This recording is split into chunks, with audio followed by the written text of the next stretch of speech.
Thiruvananthapuram SIT ആശുപത്രിയിൽ പേവിഷബാധയേറ്റ് ചികിത്സയിലായിരുന്ന 8 വയസ്സുകാരി നിയ ഫൈസലിന്റെ മൃതദേഹം പുനലൂർ ആലഞ്ചേരി മുസ്ലിം ജമാഅത്ത് പള്ളിയിൽ എത്തിച്ചു. സംസ്കാരം അല്പസമയത്തിനകം നടക്കും. രാജ്കുമാർ ചേരുന്നു. രാജ്കുമാർ, എന്തൊക്കെയാണ് ഇത് സംബന്ധിച്ച വിശദാംശം?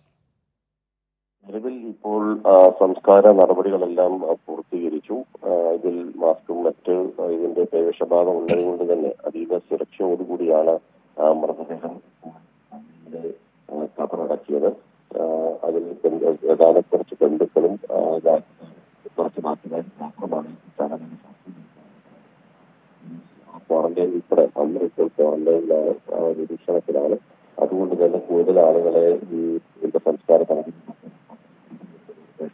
ആരോഗ്യവകുപ്പും കൊടുത്തിരുന്നു, പോലീസിൽ നടത്തിയിരുന്നു. ഇത് കൃത്യമായ സുരക്ഷയോടുകൂടി തന്നെയാണ് ഇപ്പോൾ സംസ്ഥാന സൈന്യം മറ്റും നടത്തുന്നത്. തുടക്കം മുതൽ തന്നെ ഇതില് ഈ കുട്ടിക്ക് പട്ടിയുടെ കടിയേറ്റ തെരുവുനായയുടെ കടിയേറ്റ ശേഷം അന്ന് തന്നെ വിളക്കുടിയിലെ പ്രാഥമിക ആരോഗ്യ കേന്ദ്രത്തിൽ എത്തിച്ച പേവിഷബാധയ്ക്കുള്ള ആദ്യത്തെ വാക്സിൻ എടുത്തിരുന്നു. അതേസമയം മുറിവ് ആഴമുള്ളതാണെന്ന് മനസ്സിലാക്കിയപ്പോൾ കൊല്ലൂർ താലൂക്ക് ആശുപത്രിയിലേക്ക് ഉടൻ തന്നെ അവിടുന്ന് റെഫർ ചെയ്യുകയായിരുന്നു. അന്ന് തന്നെ കൊല്ലൂർ താലൂക്ക് ആശുപത്രിയിൽ എത്തിച്ചു. അവിടെ ഇതിന് പ്രത്യേകമായി ആഴത്തിലുള്ള മുറിവ് നൽകുന്നതിന് പ്രത്യേകമായിട്ടുള്ള മരുന്നാണ്, വാക്സിനാണ് നൽകേണ്ടത്. ആ വാക്സിനും എടുത്തു.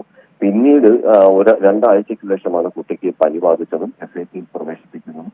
ഇതിനിടയിൽ 2 വീട്ടിലേക്ക് മടങ്ങുകയും വിളക്കുടിയിൽ മറ്റ് 2 ഡോസ് കൂടി എടുത്തു. ആകെ 4 ഡോസാണ് എടുത്തിട്ടുള്ളത്. ഇത് വളരെ കൃത്യമായി തന്നെ ഈ കുട്ടിക്ക് ചികിത്സയും മറ്റും നൽകിയിരുന്നു. പക്ഷെ പനി ബാധിച്ചതോടുകൂടി കുട്ടിയുടെ ആരോഗ്യനില വഷളാവുകയും SITയിൽ പ്രവേശിപ്പിക്കുകയും SITയിൽ മരിക്കുകയും ചെയ്യുന്ന സംഭവമാണ്. പേവിഷബാധയേറ്റ് മരിച്ച നിയ ഫൈസലിന്റെ മൃതദേഹം അല്പസമയത്തിനകം ആലഞ്ചേരിയിലെ ജമാ മസ്ജിദിൽ സംസ്കരിക്കും. രാജ്കുമാറാണ് വിശദാംശങ്ങൾ നൽകിയത്.